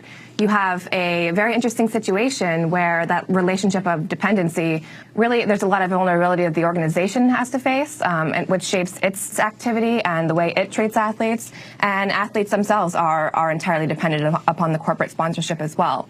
So essentially you become a spokesperson for a corporation as an athlete in the current context. Oh, ouch. So you're saying that essentially, the only money that these teams have are corporate sponsor money. So you are pretty much subject to the corporate sponsors, right? Fall in line or else you don't get to play. But talk about your neo-feudalism. I mean, these people are serfs. Right. But wait, there's more. And, that's one of the repercussions of privatized sporting hierarchy. The athletes a lot of them are fully subsidized by their corporate sponsor when it comes to the basic level of subsistence. So Verizon paid for my travel expenses. They paid for my anything that I needed to live. Outside of that, I had no other lifeline to any other support. There's no government support. My contract mandated that the sponsorship I could pursue individually was limited based upon that allegiance to Verizon exclusively. So really, if I wanted to have any economic flexibility, I had to go out and get a job. Right now, Verizon is no longer sponsoring USA Luge, for example. A lot of those athletes have had to take on additional work hours, and that's in addition to the full-time job of being a competitive national team athlete. It's kind of like a college student that gets a scholarship to go to college. Some stipulations, of course, they're all different, scholarships and grants and stuff. But most of them say you can only spend this money on school stuff. You can only spend it on tuition. You can only spend it on books. You can only spend it on cost of going to school. And of course, if you take out a loan, you can spend that money on whatever you want, right? But if you get a scholarship or a grant, most of them say you can only spend this on school. Well, if you go to the Olympics and you sign the contract there, which she's going to talk about in just a second, you are subject to that corporate sponsor and that corporate sponsor's subsidies. And they say, well, you can only use this money to exist. Anything outside of your minimal existence does not count, and therefore you're going to have to fund it yourself. And that's what she's talking about here. These athletes are exploited, and it's wrong. Doesn't that bother you? It bothers me a little bit, but I don't sit there and watch the Olympics at night either. So, I mean, what do you do? What do you do? Yeah, I mean, NBC, I think, paid, some obscene amount of money for the rights to broadcast it, and then they've spent. There's an article I read a while back. The months leading up to the Olympics, they spent how much airtime advertising themselves, as being like, "Hey, tune in here for the Olympics. We are covering the Olympics. Aren't we special?" Blah blah blah blah. And it's just if you I don't even watch corporate media anymore, but every now and then I go to my parents' house and they're watching it, and so like, come on, sit down and watch it. And 5 minutes of that crap, and I'm yelling at the television. It's like, and this is just a sporting event on NBC with who's the son of a bitch who's the main anchor on NBC? Not Bob Costas. No, not Bob Costas. The other guy, Matt Lauer. Matt Lauer. God, that guy's like Matt Lauer. I need a raise, so we're going to fire 40 other people. Matt Lauer? Yeah, with the nails in the chalkboard, just him on it. Oh, God. Anyway, the point is it's when you shut out the poison of the corporate media and you tune all this kind of crap out it's been a couple of years now for me, to sit down even for 5 minutes of it, like I'm yelling at the television because I'm like, that's a half-truth. Oh, my God, I can't believe this is such bullshit. It's like, how can you profile these athletes and not talk about how they're being exploited? Oh, look at the sad story. This woman, she's worked really hard and she came in with the gold, or she lost her gold because she hurt herself and blah, blah, blah, blah. And it's just all these emotional highs and lows that they try and tug at your emotions with, because obviously, as we know, emotions override rational thought. And so you're able to actually critically think about what's going on when they're feeding you these kind of emotional roller coaster moments on television that we all just sort of get sucked into. And it's sort of like, it's compelling, and it is actually compelling, but it's the huge lie of omission by profiling specific athletes and their stories, and not actually telling us about how they're being exploited. It's like you just ignore the whole fact that they're, when this is over, they're not going to have jobs. They're going to be likely in debt, and if they're even not injured for what they're doing, because some of these sports are very dangerous. And for what? For our entertainment. I mean, what do they get out of it? They love it. It's something they do, and then afterwards, nothing. Look at Tanya Harding. I mean, she was just... Yeah, another Portland, Oregon's finest. Yeah, there's a whole thing. ESPN did a 30 for 30 on her, where they profiled that whole thing. And of course, it's just sad. I mean, she came from a broken home. Her whole personal life was just so screwed up that ice skating was her escape. And of course, she was exploited for it. And then in the end, she's fat and out of shape and unemployed. It's like... Oh, and doing celebrity boxing. You remember that? Just doing all those pathetic things. It's like, it's sad versus the other people who are... I mean, obviously the Olympic Committee, the USOC or whatever it is, the Olympic Committee that organizes the Olympics, and the hierarchies are fundamentally anti-democratic. Yeah, they'll do that. And the Olympic Organizing Committee is just the epitome of corruption. I mean, wherever they go, they exploit the landscape and the resources of that community to put on this giant spectacle. And then when they're gone, you're left with all these vacant stadiums and empty facilities. And what? For 1 week or 2 weeks worth of an event? And the whole community's devastated, and it's just a huge, huge waste of money. Yep. I mean, just think of the social uplift that could be spent by actually giving people, a safety net or even some sort of education or healthcare, et cetera, versus putting on this giant spectacle for 2 lousy weeks and a ton of money. Bingo. There's a great conversation going on right now in the chat room at radioornot.com. Anonymous 5793 says, I don't think tax dollars should be spent to let someone go sledding. Primary sports are very well supported, though. And Griffin Darklighter says, well, when the Olympics are over, what do these people do for a living? They scratch, scrimp, and starve. So we're going to come back. I've got one more clip to play of the former luge U.S. Olympic athlete exposing what she had to say and what she didn't have to say as, well, part of the team, right? Thanks to that corporate sponsor, Verizon. The Nicole Sandler Show continues on RadioOrNot.com after these short messages. We'll be right back. Questioning Authority Daily. The Nicole Sandler Show.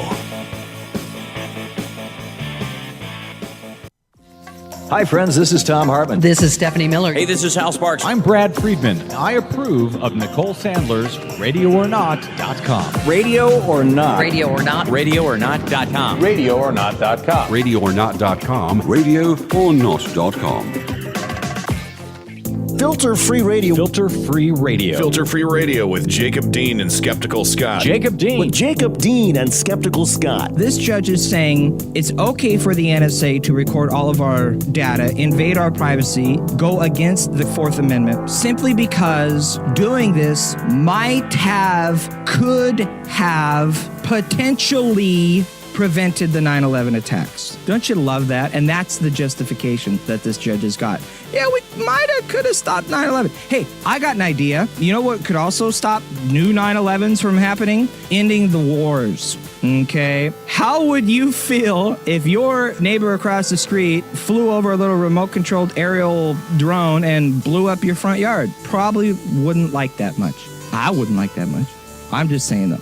Maybe you like that kind of thing. Filter-free radio with Jacob Dean and Skeptical Scott. People say, well, we have to protect ourselves from the terrorists. Well, you have to ask why we have terrorists and why they want to do us harm. Well, it's retaliation. We taught them to behave in this manner because we've done this to them. We annihilate wedding parties. We're like the number one in killing wedding parties. I mean, we've literally bombed several wedding parties to wipe out people. No, you can't be serious. Surely you can't be serious. I am serious, and don't call me Shirley. The notion that we have to protect ourselves from terrorists means we're just covering our asses for what we've done to them. Filterfreeradio.com. Hey friends, Jacob Dean here with exciting news. You can now hear my show, Filter Free Radio, on the free Stitcher mobile app. Just download the free Stitcher app from Stitcher.com or in the App Store and search for Filter Free Radio. That's all there is to it. No syncing, no taking up memory on your device. Just Filter Free Radio on demand for you on the go. Plus, you can rate and review Filter Free Radio on Stitcher. The more you rate, review, and share us, the higher we will rank on Stitcher, and that means the more people will discover Filter Free Radio. It's never been easier to enjoy Filter Free Radio and help us spread the word. So download the free Stitcher app, search for Filter Free Radio, and start benefiting from unfiltered radical truth-telling anytime, anywhere. Thanks, and keep up the good fight. You never know who or what you'll hear when you listen to the Nicole Sandler Show at RadioOrNot.com. Your view is not being represented in this country because all of our views have been corrupted by money and politics. Remember, 94% of the time, the candidate who raises the most money wins. That's the fact that we need to drive home constantly. It's all about the money. Dylan Radigan, you rock. The Nicole Sandler Show, live Monday through Thursdays at 10 a.m. Eastern, or podcast anytime at RadioOrNot.com.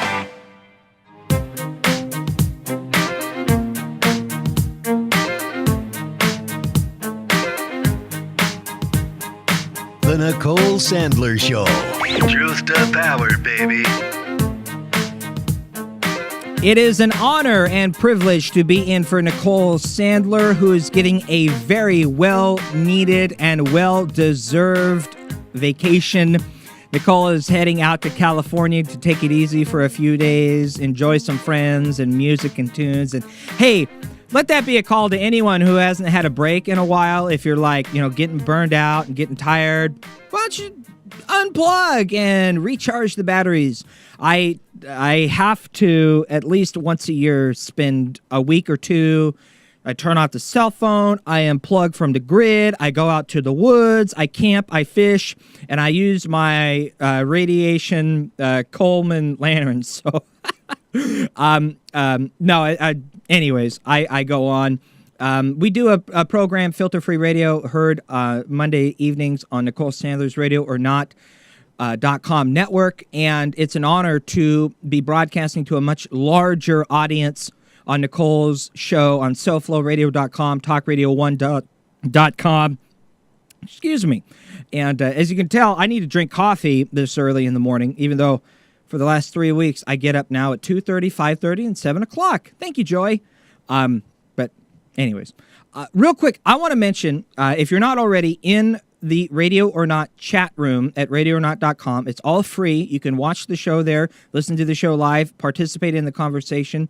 It's really cool. When Scott and I do our normal program Friday evenings, we get, on a good night, 10 people. On a really good night, 15 people will watch the show live. Most of our hits come in pre-recorded podcasts because we're available free on iTunes, on Stitcher, on YouTube. And I just wanted to take 2 seconds and give a shout out and a tip of the hat and much love to everyone in the chat room. All 23 people in the chat room right now. D-Dan, Griffin, Dark Lighter, Katja, Mark, 1961, Meatloaf Prime, Mike M, Panora, SnorkY2K, Truman Town, Abby, Eric, all of the anonymous listeners out there, and everyone I forgot. Hey, thank you for listening. It makes us feel good. And Abby in the chat room mentions, I would like Filter Free Radio to do a Friday morning show, because Nicole only does Monday through Thursday, 10 a.m. to noon Eastern time. Filter Free Radio might take over Fridays, 10 to noon Eastern time. Hey, it's an idea. We'll see. I kind of like doing the show in the evening so I get to sleep in. But now that I have a new dog... That would preclude having a 9-to-5 job, unfortunately. Yes, right. And so as soon as I get a job, things are going to... As soon as I get a real job, too, things are going to have to shift a little bit. So for now, Monday evenings, 7 to 9 p.m. Eastern. And who knows? I'm definitely not opposed to doing more programs. But, it takes a lot of work. And it's a lot more than just sitting here and talking. As you can tell, like when Nicole Sandler does the Nicole Sandler show, it's probably a little bit better than when we try to fill in for the Nicole Sandler show. It's not easy to sit here and maintain a coherent conversation and inform the people for 2 hours and be energetic and have a good time doing it. It's not easy. But it's fun, though. It's very fun. The only problem is it's not a source of revenue. So in order to have a 9-to-5 job or a job of some other kind, I work nights and weekends, that kind of precludes doing putting as much effort into this as we'd like. I mean, if this was we were able to make a living doing this, yep. Then we have a much better quality show, and all our time and energy we put into this. Oh yeah. Unfortunately, it's at this point a hobby. Although it's a necessary one. I really, the impetus for our show is that things aren't being talked about or explained in other media outlets, even so-called progressive media outlets, and so we felt the need to fill in the blanks, or at least advocate for the need to understand what's really going on in other outlets as well. I mean, like Democracy Now!, the Real News Network, CommonDreams.org, and people who are actually doing real journalism. And, of course, the Noam Chomsky's, Cornel West, Chris Hedges, John Pilgers, et cetera, of the world, who are largely overlooked. And I think it's fascinating, as a lot of people will point out, you never hear the aforementioned people on MSNBC, the so-called progressive wing of the Democratic Party or whatever. So it's important upon other people, and it's incumbent upon everyone, really, to seek out information. The problem with our society nowadays is with the bread and circus is that everyone just sort of passively accepts information, and they're on information overload. I mean, the problem with our technology is we're saturated with information. It's junk thought. There's so much crap, misinformation, disinformation, just useless knowledge. That in order to actually sift through all that and find out what's really going on, it requires effort, and you have to actually seek that out rather than just accept what's being fed to you in various forms. A really basic example of that is everyone who's got a cell phone. You don't remember people's phone numbers anymore, do you? You just look it up in your cell phone and hit dial this person, right? Yeah. Exactly. And don't get me wrong, like we're talking about revenue and stuff. There is nothing I would want more than to make Filter Free Radio and the Nicole Sandler Show profitable. But then you're subject to your donation funders, right? And this is why I don't want banner ads on our website, and I don't want commercial revenue, because then, well, I mean, I'll say whatever I want to say, but at this point, we got nothing to lose. And as soon as that revenue starts coming in, as soon as we start getting banner ads, and as soon as we start, taking, commercial funding, then I got to be careful what I say, and I don't offend an advertiser, or I don't offend a subsidiary of an advertiser. Or So Snork Y2K says, Clean Coal would love to fund Jacob. Exactly. And that's the other thing is who the hell's going to want to give us money when we're telling everybody that's where the all irony. the corruption We're railing against corporate capitalism, and at the same time, we would need their money to sustain ourselves if we were to do this for a living. So that's kind of an irony there. That said, we do have some plans we're going to unveil soon as far as Filter Free Radio Kickstarters. We're going to do a brand new website. We're going to completely revamp our website. We're going to add live streams. We're going to add polls. We're going to add forums.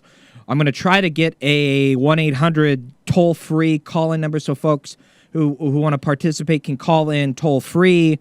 I've got lots of ideas. But like Scott said, lots of ideas and no money. I got lots of ideas, no time, no money, and so it's a slow progress for us. I mean, it's been 3 years since we started our show. Well, 2.5 years since we started Filter Free Radio. We still have the same exact website. Nothing's really changed. We're working on it. All right. If you want to see what our new website might look like, go to filterfreeradio.net. Just a placeholder example that we're working on if you want to check it out. We're going to make the website easier to use, easier to read. We're going to brighten it up. We're going to add stuff. And if you have suggestions or input on new website stuff, email me. That would be way cool. Okay. We only have about 10, 15 minutes left in the show. I got a couple things I want to get to before we run out of time. Picking up... Eric mentions in the chat room, when do you broadcast? Filter Free Radio is live Monday evening, 7 to 9 p.m. Eastern Time, right here at radioornot.com on Nicole Sandler's Radio or Not Network, Monday evening, 7 to 9 p.m. Eastern Time. For all of us Portlandians on the West Coast, that's 4 to 6 p.m. Pacific Time. But wait, there's more. Most Mondays. Every once in a while, Scott has to work. I have stuff going on. We take a few weeks off once in a while. But every single one of our episodes is archived for free on our website. All 106 episodes over the last 2.5 years. And they're all good stuff. I mean, everything from Saul Alinsky. Well, not all of it, but, Most of it. Hey, okay, so I did one show talking about my dog, okay? Give me a break. Oh, yeah. You don't want to go back and listen to that. But the Saul Alinsky show is really good. Yeah. I love that. I mean, we profiled Howard Zinn. We went through Howard Zinn's People's History and Noam Chomsky and I mean the Chris Hedges. God, if you learn nothing from us, please go to the YouTube and watch all the Chris Hedges lectures you can possibly consume without wanting to kill yourself, because it's pretty heavy stuff and it gives you a whole new perspective on what's really going on. Yeah. And it's paradigm shifting, and there's people like him who are radical truth tellers, and of course Noam Chomsky, Cornel West, and the list is long of other Michael Parenti, of other I would say radical thinkers and people who are able to articulate a much different perspective, and that's sort of the point that Chris Hedges makes when he's shutting out the poison.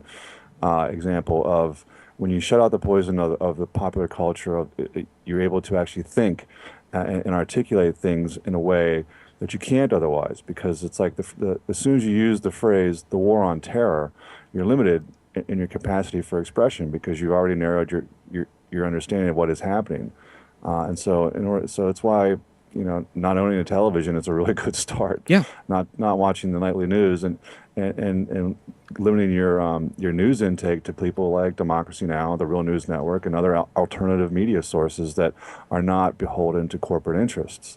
And that's what nonprofits are so important. And here we are as a fine first start, right? We're tuning into independent media, alternative viewpoints, the Nicole Sandler Show, not corporate media. You're going to get the truth. And so you're already seeking out these alternatives, which is great. There's so many of them out there, as Scott mentions. And that's really, we need to be focusing on pushing further left. No need to push back against the right, whom we already know is just a bought and paid for opinion by, the corporate state, right? And I'm happy you mentioned Chris Hedges, because tomorrow on the Nicole Sandler Show, we're going to get into Chris Hedges' latest article titled Our Sinister Dual State. Because tomorrow, Chris Hedges, tomorrow on Thursday, Chris Hedges, along with Howard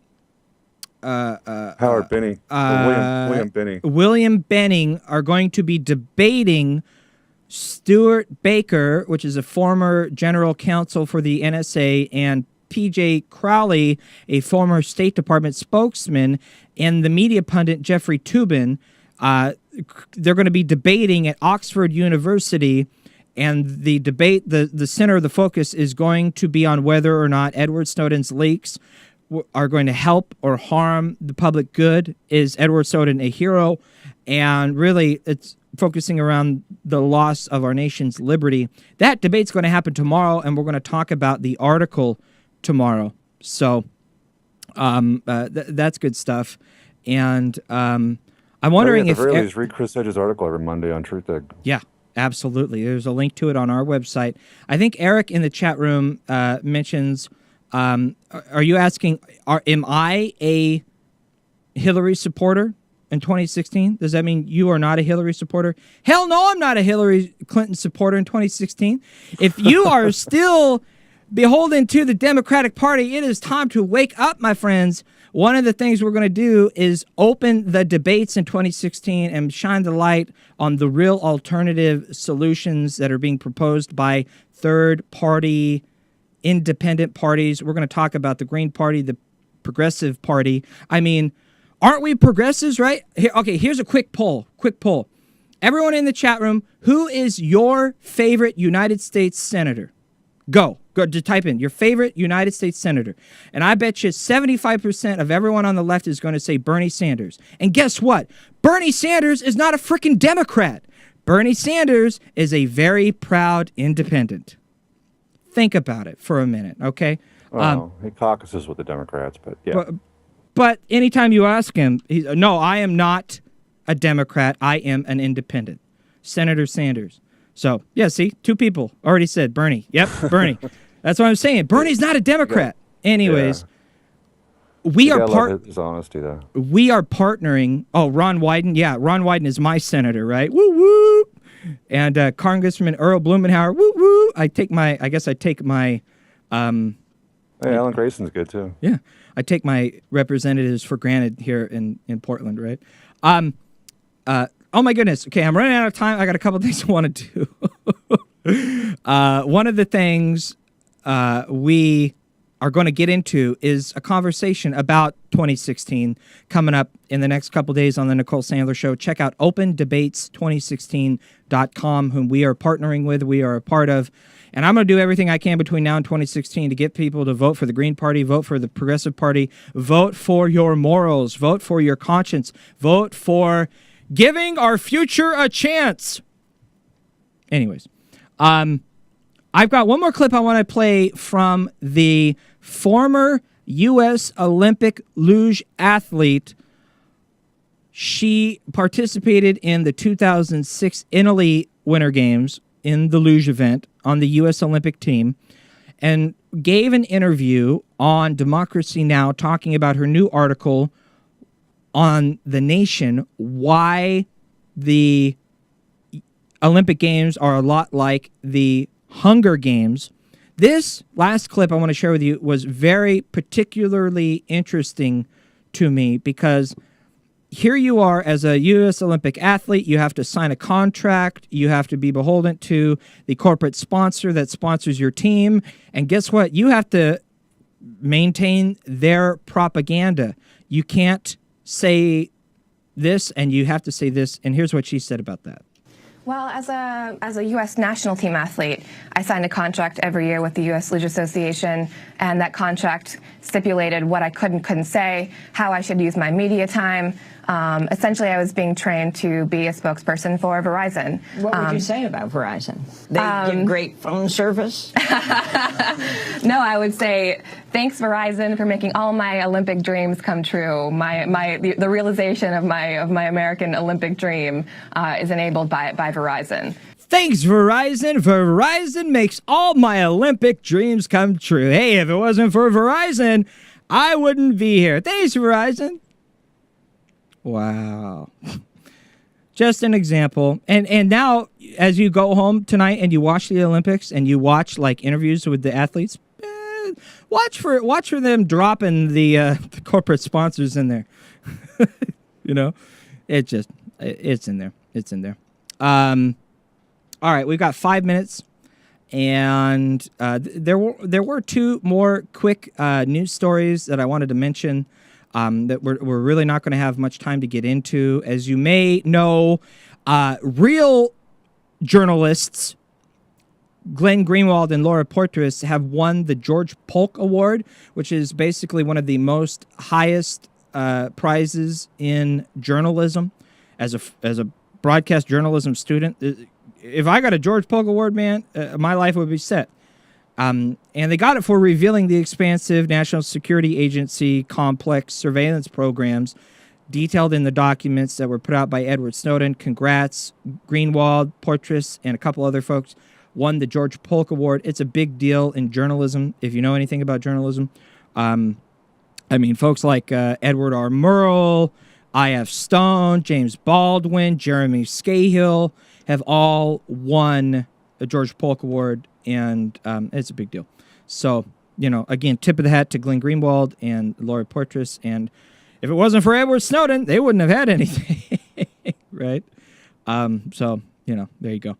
The clock is ticking. Okay, real quick, this I thought was worth mentioning.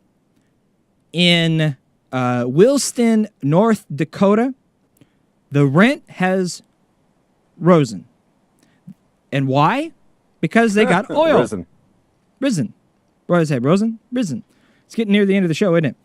The oil-rich city of Williston, North Dakota, now has the highest average rent cost in the United States, surpassing both San Francisco and New York City. Williston, North Dakota. You ever heard of Williston? I didn't. Williston is at the center of this boom in domestic oil production fueled by fracking. Fracking. The population has surged in recent years. Many oil workers unable to find housing. According to the new website, Apartment Guide, a one-bedroom apartment in Williston now costs $2,400 a month. That's almost $900 more than the average in New York City. Why do I think it's a big deal? These people are blowing up the earth to extract what little bit of oil and fossil fuel and gas is left, because they've been scraping the bottom for a long time. And the fossil fuel industry needs to be stopped. Keyword there, fossil, as in like really old, outdated, should be locked up in a museum somewhere. Fossil fuel industry, right? It's a big deal. And as a living, breathing organism, I'm just speaking for myself. I don't know about you. I don't know what planet you're on, but speaking for myself, I need a very specific range of climate in which I can exist as a human being. And if, like, my climate shifts somewhere out of that range, is game over for the planet. So I just want to mention that good planets are hard to find. I'm just saying. All right.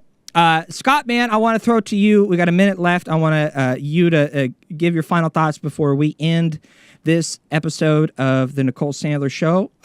What do we miss? What's your take-home message, man? I would just encourage people, as I have done over the years, of shutting out the corporate propaganda. I mean, I think it's really important for people to understand that politics has become, if it wasn't always, a kabuki theater. To discuss this kind of politics and to the he said, she said, and the individuals themselves, especially in our so-called government, is just it's a distraction. It's a distraction from our civics, our civic duty, our understanding of what we need to do as a community to save ourselves and to preserve the common good. And it's more of a way to keep us oppressed and passive as we think that Hillary Clinton or any other of these so-called celebrities can be our savior. The fact of the matter is it's up to us. And movements have always been the way for change. And we are in a situation now where we need radical change. And there is no way to do this radical change through your basic liberalism. I mean, liberalism lacks the fanaticism necessary to move the world out of its beaten tracks. And so what we need now is to get radical. We need to get in the streets. We need to get people active. We need to get people understanding that they are being oppressed and that buying things does not create their own value or worth. Yep. I mean, it's just the whole consumerism on steroids, and it's the only lasting American value left is buying things. So, and then identifying with this brand, when in some cases the brand happens to be a political party. And the fact of the matter is none of that changes anything. What changes things is making the powerful afraid of us, more afraid of us than they are of their corporate overlords who currently control them, much to our own detriment. And so we have a corrupt civil society, and it's a matter of us to take it back.